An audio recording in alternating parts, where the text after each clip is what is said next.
Hello everyone, welcome back to Abhyuday classes UP. जैसा कि अपने पिछले लेक्चर में हमने पिछले पाठ योजना की वीडियो में समझा था, लाभदायक पौधे का पाठ योजना कैसे हमें लिखना है, इस पर चर्चा किया था और कहा था नेक्स्ट वीडियो में हम लाभदायक जंतु का पाठ योजना लेकर आएंगे। तो आज का हमारा टॉपिक है लाभदायक जंतु। चलिए देखते हैं।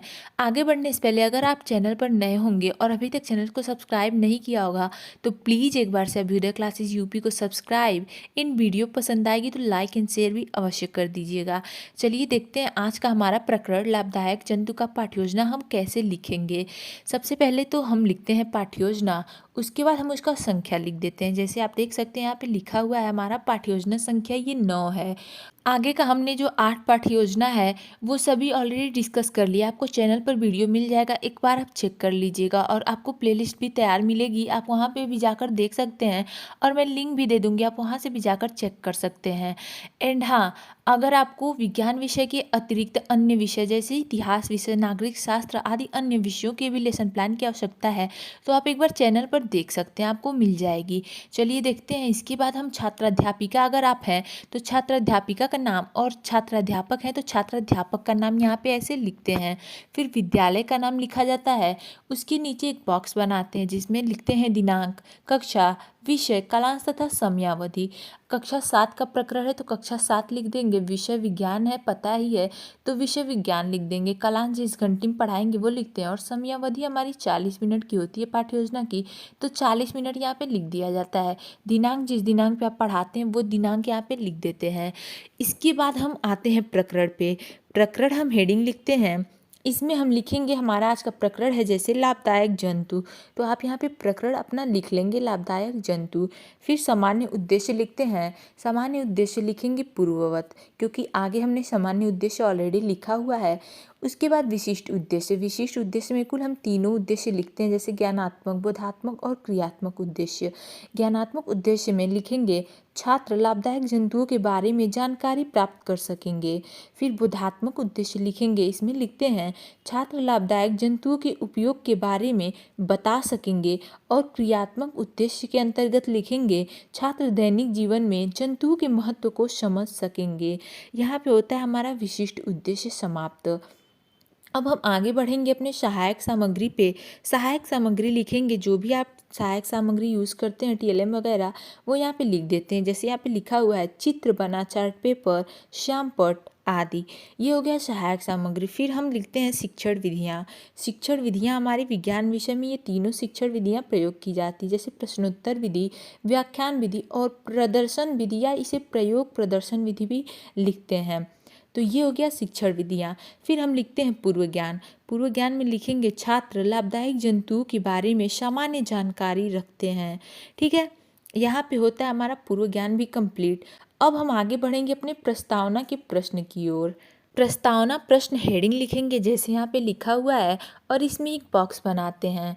जैसे यहाँ पे देख सकते हैं आप, पहले में लिखा है क्रम संख्या, फिर छात्राध्यापक हैं तो छात्राध्यापक कथन, और छात्राध्यापिका हैं तो छात्राध्यापिका कथन, उसके बाद छात्र छात्रा कथन।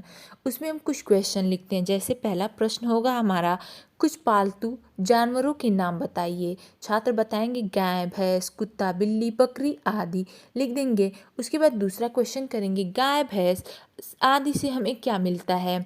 छात्र बताएंगे दूध, दही, पनीर आदि मिलता है, तो आप लिख देंगे। उसके बाद तीसरा क्वेश्चन करेंगे, दूध, दही, मांस आदि देने वाले जंतुओं को हम क्या कहते हैं। तो छात्र आंसर करेंगे कि लाभदायक जंतु कहते हैं, तो आप छात्र छात्रा कथन में लाभदायक जंतु यहाँ पे लिख देंगे। उसके बाद हमारा समस्यात्मक प्रश्न हम लिखते हैं, जिसमें हमारा समस्यात्मक प्रश्न है लाभदायक जंतु के बारे में आप क्या जानते हैं। यहाँ पे हो जाएंगे छात्र मौन, लिख दिया जाएगा समस्यात्मक प्रश्न।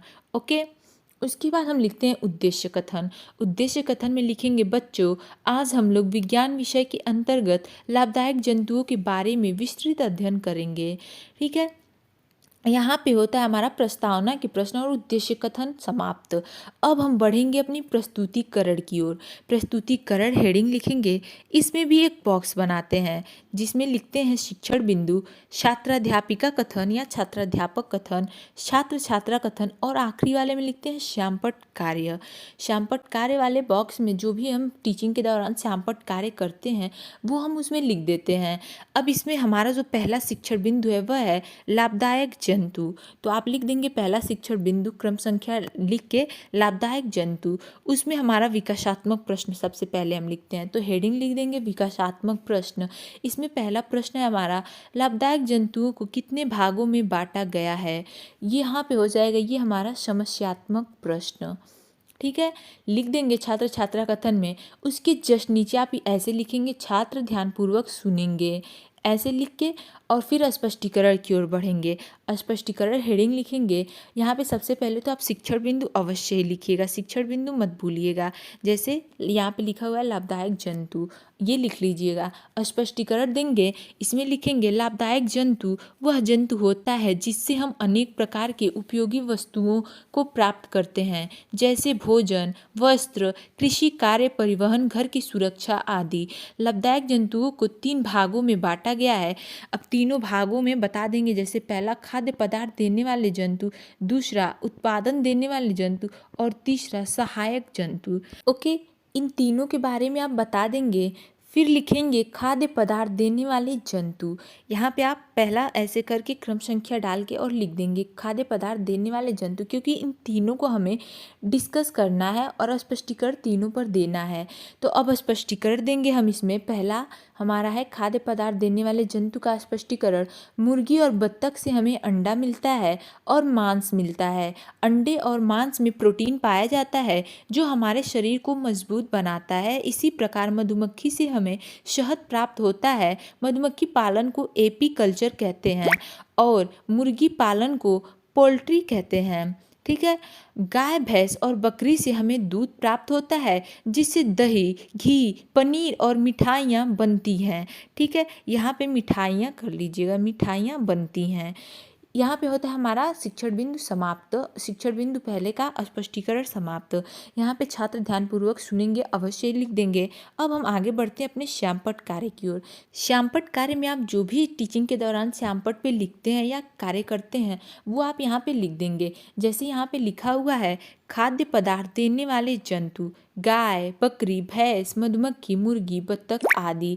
ये आप ऐसे करके लिख देंगे। ऐसे लिखते हैं तो ज़्यादा बेहतर दिखता है, लिखने में भी आपको ज़्यादा कुछ नहीं लिखना पड़ता है और बेस्ट दिखता भी। आपकी कॉपी जो होती है लेसन प्लान की वो बहुत अच्छी दिखती है। तो ऐसे आप लिखने की कोशिश करिएगा। अब इसके बाद हम आते हैं अपने बोधात्मक प्रश्न पे। बोधात्मक प्रश्न में हम वही प्रश्न करते हैं जो हमने ऊपर स्पष्टीकरण दिया है, उससे कुछ बोध के प्रश्न करते हैं जो कि छात्रों ने कितना सीखा है, कितना समझा है। तो पहला क्वेश्चन करेंगे, अंडे और मांस से क्या प्राप्त होता है। यहाँ पे बताएंगे छात्र की प्रोटीन होता है, तो लिख देंगे। उसके बाद दूसरा क्वेश्चन करेंगे, मधुमक्खी पालन को क्या कहते हैं। आपने बताया हुआ है एपीकल्चर कहते हैं, तो छात्र जवाब देंगे तो आप छात्र छात्रा कथन में एपीकल्चर लिख देंगे। ठीक है, अब हम आगे बढ़ते हैं अपने दूसरे शिक्षण बिंदु की ओर। दूसरा शिक्षण बिंदु है हमारा उत्पाद देने वाले जंतु। क्योंकि हमारा ये तीनों ही शिक्षण बिंदु जो अभी हमने जस्ट ऊपर तीनों पॉइंट्स के बारे में चर्चा किया था, उन तीनों को हम अपना स्पष्टीकरण शिक्षण बिंदु बना के स्पष्टीकरण देते हुए आगे बढ़ते हैं। तो यह है हमारा उत्पाद देने वाले जंतु, दूसरा शिक्षण बिंदु। इसमें स्पष्टीकरण हेडिंग लिखेंगे और लिखेंगे रेशम के कीट में एक ग्रंथि होती है जिसे रेशम ग्रंथि कहते हैं। इससे एक लचदार पदार्थ निकलता है जिसे यह कीट लाख अपने शरीर के चारों ओर लपेट लेता है और प्यूपा में बदल जाता है। इस संरचना को ककून कहते हैं। इसी ककून से रेशम बनता है। ठीक है, इसके पालन को सेरीकल्चर कहते हैं। लाख के कीट से हमें लाख प्राप्त होता है। लाख से पॉलिश, चमड़ा, चूड़ियाँ, बटन आदि वस्तुएं बनाने के काम आती है। यहाँ पे होता है हमारा दूसरा शिक्षण बिंदु का स्पष्टीकरण भी समाप्त। अब हम श्यामपट्ट कार्य वाले बॉक्स में बढ़ेंगे। यहाँ पे आप इसका उपयोग लिख देंगे। क्या क्या उपयोग है, चमड़ा, पॉलिश, चूड़ियाँ, वर्निश, मोहर आदि। आप उपयोग इसका ऐसे करके लिख देंगे। फिर हम बोधात्मक प्रश्न की ओर बढ़ेंगे। बोधात्मक प्रश्न हेडिंग लिखेंगे, इसमें बोध के प्रश्न करेंगे। पहला क्वेश्चन है हमारा, ककून से क्या प्राप्त होता है। छात्र बताएंगे रेशम होता है, तो छात्र कथन में रेशम लिख देंगे।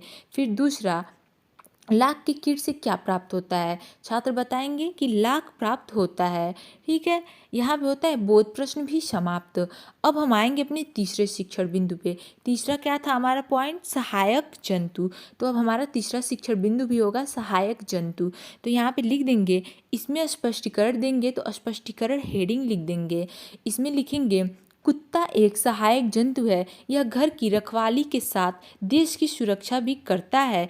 बर्फीले क्षेत्रों में स्लेज गाड़ियों को खींचने का कार्य भी करता है। ये आप स्पष्टीकरण दे देंगे सहायक जंतु में। और छात्र कथन में लिख देंगे, छात्र छात्रा ध्यानपूर्वक सुनेंगे या सुन रहे हैं। ये आप अवश्य ही सारे स्पष्टीकरण के जस्ट स्पष्टीकरण जहाँ पे आप लिखते हैं उसी लाइन के जस्ट बगल में जस्ट सामने ये आप लिखते हैं, छात्र ध्यानपूर्वक सुनेंगे। ठीक है, इसको आप छोड़ेंगे बिल्कुल भी नहीं। अब हम आएंगे फिर अपने बोध प्रश्न पे। तो इसमें पहला क्वेश्चन है हमारा, कुत्ता किस जंतु की श्रेणी में आता है? छात्र बताएंगे कि सहायक जंतु की, तो लिख देंगे। उसके बाद दूसरा क्वेश्चन है, घर की रखवाली के लिए हम कौन से जानवर को पालते हैं? तो ये सभी को पता है, छात्र जवाब देंगे कुत्ते को। तो यहाँ पे आप आंसर लिख देंगे छात्र छात्रा कथन में। अब हम आगे बढ़ेंगे अपने पुनरावृत्ति के प्रश्न, या इसे मूल्यांकन के प्रश्न भी कहते हैं और लिखा जाता है। आपके कॉलेज का जो फॉर्मेट होगा उस हिसाब से आप चेंज कर लीजिएगा। या चलिए देखते हैं। हाँ, आगे बढ़ने से पहले अगर अभी तक आपने अभ्युदय क्लासेज यूपी को सब्सक्राइब नहीं किया होगा तो प्लीज़ प्लीज़ प्लीज़ एक बार चैनल को सब्सक्राइब, एंड वीडियो पसंद आ रही है तो लाइक एंड शेयर भी अवश्य कर दीजिएगा। और किसी भी टॉपिक पे आपको लेसन प्लान या कोई भी बीएड से संबंधित टॉपिक पे आपको वीडियो चाहिए तो आप कमेंट बॉक्स में बता सकते हैं। मैं पूरी कोशिश करूँगी एक बार कमेंट बॉक्स चेक करूँ और आपको उस टॉपिक पे, उस पॉइंट पे आपको वीडियो उपलब्ध करा सकूँ। ओके, चलिए देखते हैं पुनरावृत्ति के प्रश्न। पहला प्रश्न है हमारा, लाभदायक जंतु किसे कहते हैं? दूसरा, रेशम कीट पालन को क्या कहते हैं? और तीसरा, मुर्गी पालन को क्या कहते हैं? तो ये था हमारा मूल्यांकन के प्रश्न या पुनरावृत्ति के प्रश्न। अगर आप चाहें, आपको अच्छा लगे तो और भी कुछ क्वेश्चन आप स्पष्टीकरण से ऐड कर सकते हैं आपकी इच्छा अनुसार। अगर नहीं चाहते तो भी कोई दिक्कत नहीं है। ठीक है, इसके बाद हम आखिरी में लिखते हैं गृह कार्य। गृह कार्य लिखने से पहले हम नेक्स्ट वीडियो में, जो हमारा अगला वीडियो आएगा वो भोजन स्वास्थ्य एवं रोग के टॉपिक पे होगा। अगर आपको इस पे लेसन प्लान की आवश्यकता होती है तो चैनल से जुड़े रहें। चलिए देखते हैं गृह कार्य। इसमें लिखते हैं, सभी छात्र घर से लाभदायक जंतु के बारे में लिख कर लाएंगे। सो गाइज, आज की वीडियो में बस इतना ही। मिलते हैं अपने अगले वीडियो में। हमारा टॉपिक होगा भोजन स्वास्थ्य एवं रोग। तब तक के लिए चैनल से जुड़े रहें। Thank you.